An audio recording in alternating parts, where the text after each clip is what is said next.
So దీనికి సంబంధించి అలానే నివేదికలో ఏముంది, ఎఫ్ఐఆర్ సంబంధించిన విషయంపైన ఏ రకంగా ఎంక్వైరీ జరగబోతోంది అనే అంశాలు కూడా మనం చూద్దాం. మనతో పాటు మా ఏపీ బ్యూరో చీఫ్ రామారావు లైవ్లో సిద్ధంగా ఉన్నారు. అలానే తిరుపతి నుంచి దినేష్ అలానే మనోహర్ కూడా మనతో పాటు లైవ్లోకి అందుబాటులోకి వస్తున్నారు. సో ముఖ్యంగా చూద్దాం, ఏదైతే ఈ నివేదిక ప్రధానంగా చూసుకున్నప్పుడు ఈ నివేదిక చేరింది, నివేదిక సంబంధించినటువంటి అంశం ఆధారంగా కూడా ప్రస్తుతం ముఖ్యమంత్రి విచారణకు అక్కడ ఉన్నటువంటి పరిస్థితిని కూడా తెలుసుకోబోతున్నటువంటి నేపథ్యం. కాబట్టి రామారావు, ఏంటి ముఖ్యంగా ఆయన ముఖ్యమంత్రి నిన్నటి నుంచి కూడా దీనిపైన సమీక్ష, ఎప్పటికప్పుడు పరిస్థితి తెలుసుకుంటున్నారు. సో అధికారులను కూడా నివేదిక అడిగినటువంటి పరిస్థితి, నివేదిక ప్రాథమికంగా అందినట్లుగా తెలుస్తోంది. ఏ అంశాలను కూడా దీంట్లో ప్రస్తావించారు, అసలు ఈ సంఘటనకు దారితీసినటువంటి పరిస్థితి ఎందుకు వచ్చింది, దాంట్లో ఏ అంశాలను కూడా వారు పొందుపరిచారు?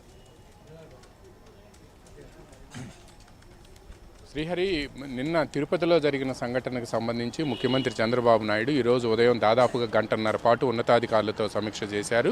వైకుంఠ ద్వార దర్శనానికి సంబంధించి భక్తుల తొక్కిసలాట, 6 చనిపోవటం, అనేక మంది గాయపడటం, తిరుపతి రూయా అండ్ సిమ్స్లో కూడా చికిత్స పొందుతున్న నేపథ్యంలో వీరి ఆరోగ్య పరిస్థితి ఎలా ఉంది, అసలు తొక్కిసలాట కారణాలు ఏంటి, అధికారుల మధ్య సమన్వయ లోపం, ఎక్కడ హ్యూమన్ ఎర్రర్ ఉంది అనే అంశంపై కూడా ఆయన ఆరా తీశారు. చీఫ్ సెక్రటరీతో పాటు ఇతర ఉన్నతాధికారులందరూ ఇక్కడ పాల్గొనగా తిరుపతి నుంచి ఈ టీటీడీ ఈఓతో పాటు అక్కడ కలెక్టరు, ఎస్పీ వీళ్ళంతా కూడా ఈ సమీక్షలో పాల్గొన్నారు. ప్రధానంగా ముఖ్యమంత్రి 3 అంశాలపై ప్రధానంగా దృష్టి సారించారు. ఆయనకు వచ్చిన ప్రాథమిక నివేదికను కూడా పరిశీలించారు. హ్యూమన్ ఎర్రర్ ఉంది అని చెప్పి, అంటే అధికారుల వైఫల్యం ఉంది అని కూడా ఆయన గుర్తించారు. ముఖ్యంగా రెవెన్యూ, టీటీడీ అండ్ పోలీస్ ఈ 3 డిపార్ట్మెంట్ల మధ్య కోఆర్డినేషన్ గ్యాప్ ఉంది అనేది కూడా ప్రాథమికంగా నివేదిక అందింది. బైరాగి పట్టెడ అనే ప్రాంతంలో టికెట్ల కోసం అక్కడ వేలాది మంది అక్కడ జమ అవటం, వాళ్ళందరూ కూడా ఒక్కసారిగా, అంటే ఆ లోపల ఉన్న ఒక లేడీకి ఊపిరాడక ఆమె స్పృహ కోల్పోవడంతో ఆమెను రక్షించేందుకు అక్కడ ఉన్న డిఎస్పీ, ఇతర ఉన్నతాధికారులు గేటు తీసిన సమయంలో ఆమెను బయటికి తీసుకొచ్చి అంబులెన్స్లో ఎక్కించేందుకు ప్రయత్నిస్తుండగా గేటు తీశారు, టికెట్లు ఇస్తారనే ఉద్దేశంతో ఒక్కసారిగా అందరూ బయటికి రావడంతో ఈ స్టాంపెడ్ జరిగింది అనేది కూడా అక్కడున్న అధికారులు ఒక నివేదిక ఇచ్చారు. ఈ నివేదికను కూడా ముఖ్యమంత్రి చంద్రబాబు నాయుడు పూర్తిగా విశ్వసించలేదు. ఇదే సమయంలో అసలు నిన్న సాయంత్రం 4 గంటల సమయంలో అక్కడున్న స్థానిక జర్నలిస్టులు కొంతమంది ఇక్కడ భక్తులు పెద్ద సంఖ్యలో ప్రవాహంలా తరలి వస్తున్నారని, అదేవిధంగా మరికొద్దిసేపు ఇదే పరిస్థితి కొనసాగితే మాత్రం తొక్కిసలాట జరిగే ప్రమాదం ఉందని అధికారుల దృష్టికి తీసుకువెళ్ళినప్పటికీ కూడా అధికారులు సరైన రీతిలో స్పందించలేదు అనేది కూడా స్థానికంగా ఉండే అధికారులు ఒక నివేదిక ఇచ్చారు. ఇంటెలిజెన్స్ వర్గాలు కూడా ఈ మేరకు నివేదిక ఇచ్చాయి. ఏ అధికారులకు చెప్పారు, ఏ జర్నలిస్టు చెప్పారు, చెప్పినప్పుడు వాళ్ళ రెస్పాన్స్ ఏంటనేది కూడా అడిగి తెలుసుకున్నారు. ఇక ఇదే సమయంలో నిన్న సాయంత్రం టీటీడీ సంబంధించి బ్రహ్మోత్సవాలు నిర్వహిస్తాయి. గరుడ సేవ రోజు దాదాపు లక్షల సంఖ్యలో భక్తులు తిరుమల క్షేత్రానికి వస్తుంటారు. అలాంటి సందర్భంలో కూడా అక్కడ ఇన్సిడెంట్లు జరగకుండా జాగ్రత్తలు తీసుకుంటుంటారు. అయితే ఇప్పుడు ఈ పరిస్థితి ఎందుకు వచ్చింది, అధికారులకు సంబంధించినటువంటి విషయంలో సమన్వయం కావచ్చు, లేకపోతే ఎలాంటి అక్కడ ఏర్పాట్లకు సంబంధించి, సో ఒకవైపు ఏర్పాట్లు జరిగాయి, ఇంకొక వైపు ఈ పక్క ఈ ఇన్సిడెంట్ జరిగింది. సో ఈ విషయం పైన ముఖ్యమంత్రి సీరియస్ అయినట్లుగా తెలుస్తోంది. ఏంటి అసలు ఏమని ప్రశ్నించారు అధికారులను కూడా?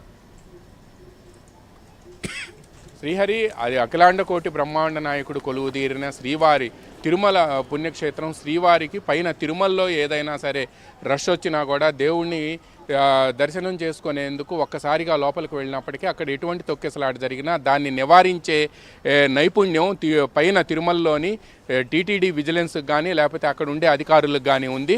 వేలాది మంది దర్శనానికి వచ్చినప్పటికీ న్యూ ఇయర్ రోజు కానీ, లేకపోతే ముక్కోటి ఏకాదశి రోజు కానీ, లేకపోతే గరుడ సేవ కానీ, మీరు చెప్పినట్టుగా బ్రహ్మోత్సవాలు జరిగిన రోజు కానీ వచ్చే భక్తులు వస్తూ ఉంటారు, దర్శనం చేసుకొని వెళ్ళే వాళ్ళు వెళ్తూ ఉంటారు. బట్ అక్కడ పైన ఉంది కానీ కింద మాత్రం ముక్కోటి ఏకాదశికి సంబంధించి వైసీపీ ప్రభుత్వం వచ్చిన దగ్గర నుంచి కూడా కౌంటర్లు ఓపెన్ చేసి అక్కడ టికెట్లు ఇవ్వటం ప్రారంభించారు.